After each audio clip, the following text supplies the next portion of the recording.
Should we roll, Tim? I'm all ready. Let's go. Cool. All right. Well, thanks everybody for joining us here today, and thanks for Twin Cities Startup Week for putting on this amazing, awesome event and bringing a variety of people together from not only this community but from around the country. So my name is Amir Berenjian. I'm with REM5 VR Lab, which I'll talk a little bit more about in a little bit. We're a vertically integrated immersive tech company based here in St. Louis Park, a suburb of Minneapolis. I'm the co-founder and CEO. I also lead our cultural competence and emotional intelligence initiatives. How's everybody doing? Again, I echo Amir's sentiments. The Twin Cities Startup Week, this is a great event, and we're looking forward to contributing. My name is Tim Harris. I am the founder and managing director of RFTP, pronounced Rooftop. We are based here in Minneapolis, and we curate spaces that really help people from differing backgrounds communicate better. I'll dive a little bit deeper into the work we've done and are doing.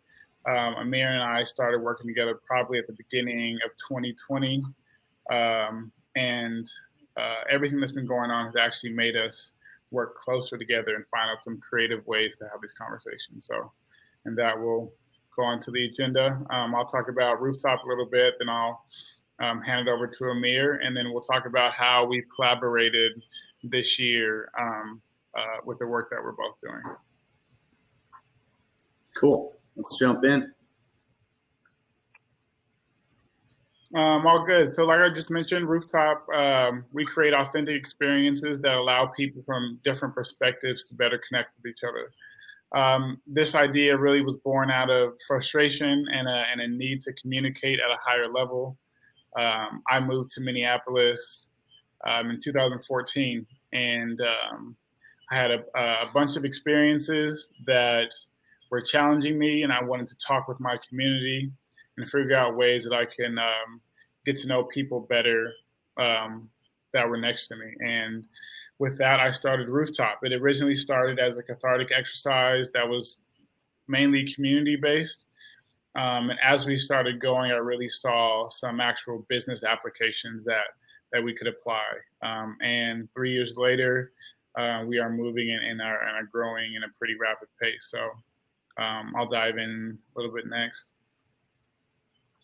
Our model, this is our model in a really quick snapshot. We go a lot deeper than this, but really we arrive, listen, react, engage, and socialize. Reassigning power to personal narrative is at the core of Rooftop. That last sentence is, we use storytelling. Storytelling is the gasoline that really propels all of our Rooftop sessions. Reassigning power to these personal narratives, to personal experiences, and how can we learn from others' personal experiences. We focus on issues like race, identity, sexuality, misogyny, climate change. We've tackled a lot of different topics and using personal experiences to really draw those out. These are just some images that some of our events. Obviously, most of them are physical and have physical spaces, but Amir and I work together to try to figure out how can we still have these events in a virtual space, and you'll see that a little bit later in the presentation. The reactions, I'll read right off. While stories are the foundation, we deem the reaction to the stories as equally important. We view these reactions to those stories as a true measurement of how community is thinking and behaving. Some examples of reactions that we get from these stories are affirmations, questions, challenges, and reflections. Generally at a Rooftop event, we have 2 to 3 storytellers. We hear their story, but then we also ask the audience to respond to the story that they just heard. Those reactions or responses are now the prompts that guide the rest of a Rooftop event. We really want to keep the power in the room. We don't want to say, hey, here are these 10 questions that we want you all to answer. We want to keep the power in the room and move that way. And we found a lot of success with this model. And maybe and go ahead. I was going to say maybe real quick, Tim, if you could touch on kind of outside of our collaboration, but how your model, which was built around this in-person core emotional connection and storytelling, how that evolved online early in the pandemic, and kind of pros and cons of doing it the way that you did it. Early in the pandemic, so obviously we have COVID, and then we have a lot of social unrest. Early in the pandemic, specifically surrounding events around Ahmaud Arbery, we really wanted to say, how can we have a rooftop event, but we can't be together in a physical space? So we had to figure out ways to still get voices, still get stories, and have a communication. Naturally, we use Zoom to have a session on allyship, which was great. There is that interpersonal touch that's missing. The small group and large group discussions are the largest portions of all of our rooftop sessions. So figuring out creative ways to have that over a platform like Zoom was challenging. But we found a great solution for that as Amir and I started thinking a little bit deeper in how we can work through some of these different technologies we've been presented. Cool. Thanks, Tim.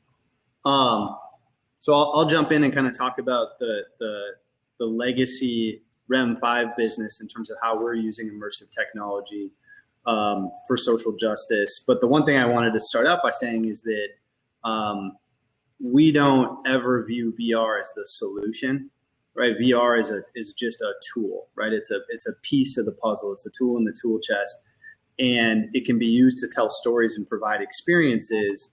And in all cases in the last 3 years, when we've utilized our technology, it's through partnerships with Rooftop and people like Tim to actually activate the content, right? VR never stands alone. It's just a storytelling medium to then drive that discussion further when you take the headset off or when you get outside of the VR experience. So to start really kind of high level, why VR and why did we actually get into immersive technology? We really look at VR through two lenses. One is its unique ability to democratize experiences. So when you think about being able to tour the White House or ride along on the Apollo 11 mission, or maybe being in a situation where racism occurs, right? You now can, with this tool, you can democratize that experience in a way that's more powerful than any other medium that presides it. The second piece is human connection. It's all too relevant now in a pandemic, but VR does provide a pretty powerful tool for the right circumstances to connect outside of video chats. So you take those two concepts and you apply them to experiential learning theory, and in our opinion, you have yourself the most powerful tool for education that exists. So when you look at traditional methodologies for experiential learning, they're tough to scale. There's unconscious bias in the system. There's a lack of data. There's bias in the data inherently. There's lack of mental safety, physical safety, and then just in a world where it's harder and harder to engage with individuals, there's a lack of engagement. So we think that VR is an elegant remedy for a lot of these challenges. And really, when you step back and you think about, we often compare it to a flight simulator, right? Why does a flight simulator make sense at its core? Well, now with VR, we're just applying that to everyday experiences like K through 12 education or diversity and inclusion initiatives. The problem is that most people don't know this tech really exists yet. And if they do, they think about it just for kids or gamers or makes me sick, which is a lot of the initial reaction we'll get from individuals. So when we set up our business and we really went down the rabbit hole of, wow, you could use VR for this, for this, for this, we had to step back and say, why isn't that happening today? And part of the problem is accessibility. So the VR equipment is still really expensive. It takes up a lot of space. It's a pain to operate. And so the first business we set up was a physical location in St. Louis Park, Minnesota. We have 8,000 square feet, and we run about 75 different headsets here. The second piece is there's a problem with the understanding of VR and what it can be used for. So we started a consulting business to help individuals and organizations work through that. And then the last piece is content. So as we got into the industry 3 years ago and became super excited about trying to change the world with VR, we realized really quickly that most of the content that existed was for shooting zombies and spaceships and not social justice or education. So by necessity of needing the content, we had to start creating it on our own. So really, in summary, we're a fully vertically integrated VR company.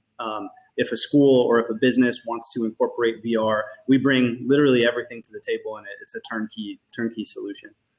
So like I said, we started in 2017. We've worked with about probably 20,000 people now. We do have an entertainment business. That's kind of our hook. We figure if we can get people into VR with beer and pizza, that'll get the light bulb on to say, okay, wow, this isn't just for my kids anymore. I can be using this for in my organization for this impactful use case. So we have that business, and then we also spend a lot of time working with K through 12 educators. If you think about the magic school bus, it's a cliche saying, but we're basically there in 2020. We can bring the magic school bus to life, which is pretty impactful. We're working with seniors. We're working with neurodiverse children. A really unique attribute of VR is that neurodiverse individuals do really well in VR. It creates a safe space for them to engage socially. So we've done a lot of pretty impactful work there. And then on the cultural competence and emotional intelligence side, which is where Tim and I have connected, we think VR is one of the most powerful tools to tell stories and do them in a safe way, controlled way, and do them at scale. And so we've spent a lot of time developing and working, again, always working with other organizations like Rooftop to implement this content. There's a couple of pictures on the screen here. One engagement we did recently was with Cargill, where we had a VR experience called Traveling While Black. It's a 360 video that brings the user to different sites in the Green Book, and then ultimately across the table from Tamir Rice's mother, telling her story, which, again, back to where I started, we don't believe that VR is a replacement for the real thing. But that day, we gave 800 people the opportunity to sit across from Tamir Rice's mother and tell the story of the day her kid was killed by a police officer and feel the emotion of that story at scale. So that was a really powerful experience. Another one that we're working on is a fully interactive VR experience that allows the user, through movement and response to questions, explore the nuances of their own privilege. And the beauty of doing this experience in VR is it creates a safe space to do that in. So there's no finger pointing. You don't know what your colleagues aren't watching you, right? So you're not on the spot. And so it allows you to really open up. And then ultimately, when the headset comes off, we're trying to push that conversation further and deeper than it had previously. I'll skip over this. The punchline is that it's really early with VR, but the data is supporting this medium from both emotional connection, being able to pick up concepts faster, being more confident to act on what you heard in VR. So fast forward to today. So our historical model of putting headsets on individuals was really flipped on its head. And so we had to get creative with the work we were doing. And so not to confuse acronyms, because the immersive tech world doesn't need any more acronyms, but there's a concept called WebXR, and that's really a 3D universe that is, think of like, a Toy Story movie, a Pixar movie. It's accessible well in a VR headset, but it's also accessible on a computer, just like we are right now through a Windows browser. And so the benefit of that versus us doing a Zoom call is that I now have spatial presence and I have spatial audio. So it sounds a little bit crazy to describe it, but you have the ability to essentially navigate a social environment like a video game. So you walk around, I want to say what's up to Tim. I literally walk up to his avatar, say what's up, Tim. We can hear each other talking. The people down the hallway can't hear us talking. So, so for certain use cases, this is really powerful. So we've built WebXR classrooms that we've rolled out that we're having a lot of success with. And then one of our cultural competence spaces, we built out an entire virtual exhibition space called One City, Two Realities that through data visualization, pictures, and video highlights the racial inequalities here in Minneapolis and nationally. And so that's it's a really fascinating tool to deliver that content versus just a 2D website. So we're really excited about that. And early on, so as you can see, kind of Tim and I's models converging. So Tim's model is really built around storytelling and then extracting the learnings from those stories. We were in the midst of planning an event to plug in VR to tell one of those stories. And then we weren't able to do that. So I think this next project that we worked on, Tim, I literally sent you an email that I don't think it had anything in the body of the email. Just the subject line was like, crazy idea, ? Or something like that. Yeah.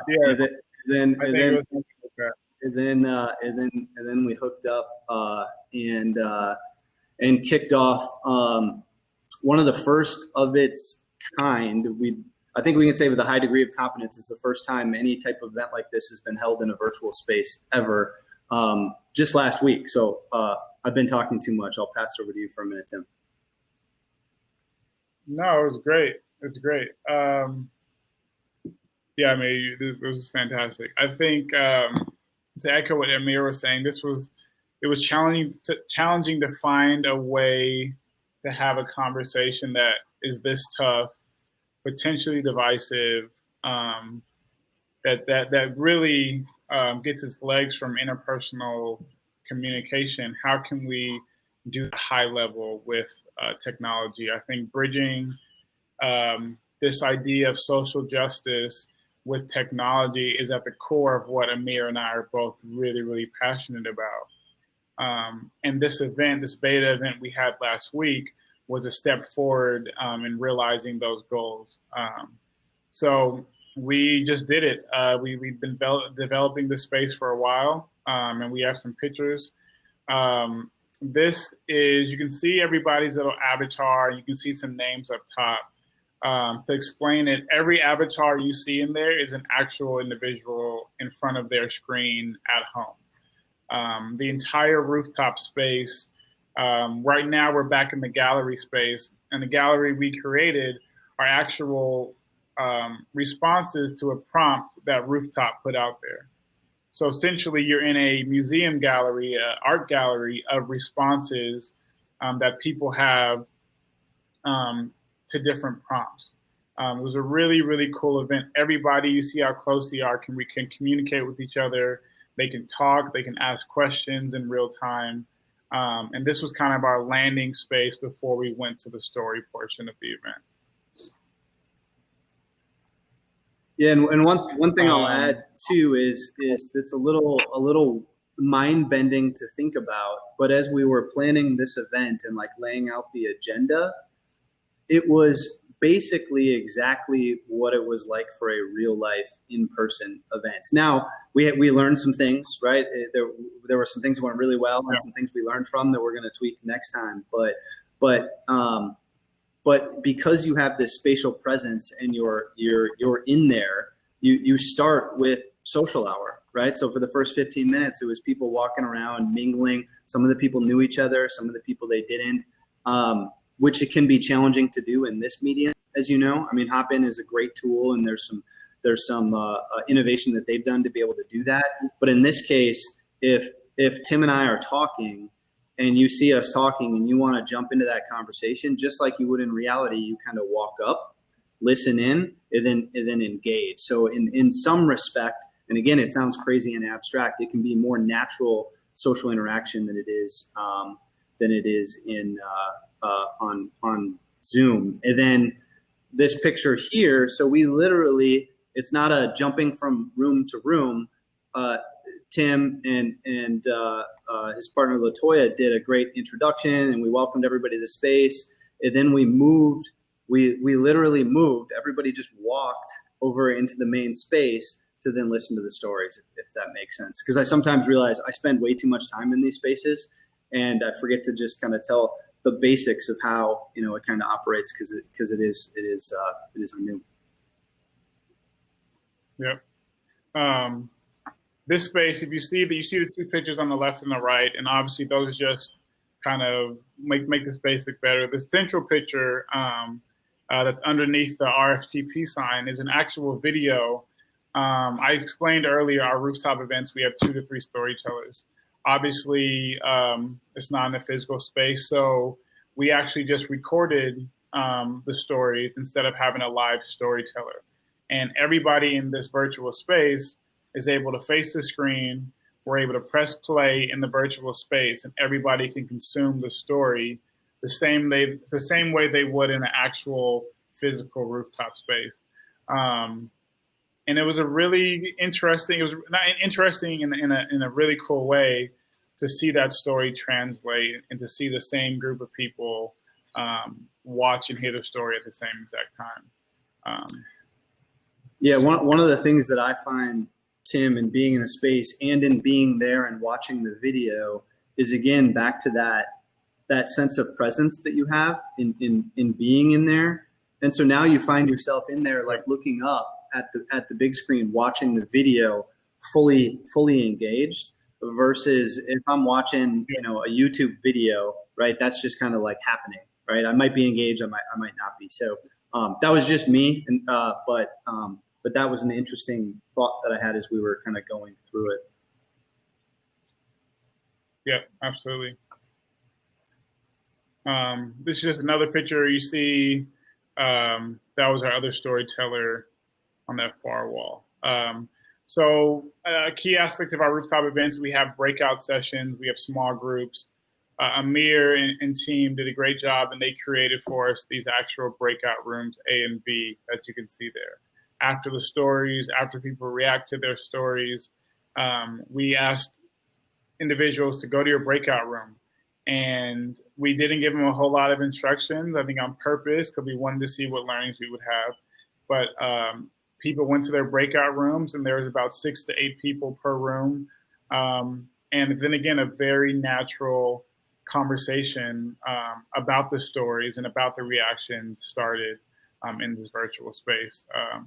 I mean, I can't remember the one piece of feedback that we said, the social awkwardness. Did you remember what exactly was said there? Yeah, somebody said at the end, after the event had concluded, they said, this is the first time I've experienced social awkwardness in 6 months, and it felt pretty good. Right. That was a telltale for us in terms of just the presence, right? After being in there for an hour and being able to open up, and people linger in these spaces, which is good. And in the context of social justice and these conversations, right? That's what we want. How do we go deeper in these discussions? Ultimately, that's our goal. Otherwise, it's all for glitz and glamour of tech is cool, but if it's not actually driving the conversation to the next level, where we can't be in person, then it's all for naught. So the one other thing I think we glossed over, Tim, is we also had, like with a lot of the virtual conferences that you've been to, I'm sure we had a mobile platform that people could go on and give their feedback, and then you could upvote other individuals' feedback real time after the videos had concluded. And then that is what we really drew on to drive some of the discussion in the break rooms, which was also another good, I guess a good tool to drive that discussion and really get it going and off the ground. Great. Let's see, it's 3:20. 3 minutes. 3:27 here. Any questions? Yeah, so I guess real quick in summary, it's kind of this beautiful It's beautiful. It's not probably not the best word, but it's been an exciting kind of crossroads of where the world I come from and the work that Tim is doing and not being able to get together in person right now is kind of all the pieces of the puzzle kind of aligned for us to really push the limits of how ultimately Tim can leverage technology to drive his work further, right? So the one other piece we didn't mention is that everyone that participated in this event was on a desktop. And with that, you just get an avatar, right? You can have an avatar that looks like you, but it's an avatar. These spaces also work in virtual reality. So if you have a VR headset, or if we've provided you a VR headset, you now get your hands and full body language. And so in the context of communication, again, this sounds a little bit wild and abstract, but when you have that body language in addition to your audio, it's wildly fascinating on how well you can communicate and how natural it is, even if it is a robot that you're looking at. So so our hope is to continue to kind of push and ultimately tell the stories that bridge communities, right? I mean, that's what we're trying to do here. So so I think is there anything else? Any closing thoughts, Tim, you had? No closing thoughts. I think the work that we're doing, the work that Rooftop is doing, the work that Amir is doing with their business is impactful. I think it has value. I think it adds value to any business. We both are for-profit entities, obviously, and we are trying to fit and fill creative solutions to continue to do our work. I think it's needed now more than ever, and will continue to be needed. So feel free to ask or chime in any questions. I believe our information is at the end. We have Tim at RFTP.co and Rooftop, and Amir's email is up there as well. But appreciate you guys. Appreciate you all and the time today. Yeah, thank you everybody for joining. Appreciate it. If you have any questions or thoughts or want to learn more about what we're doing, reach out to Tim or I, and we'll take the conversation from there. But thank you, everybody. Have a good rest of your day.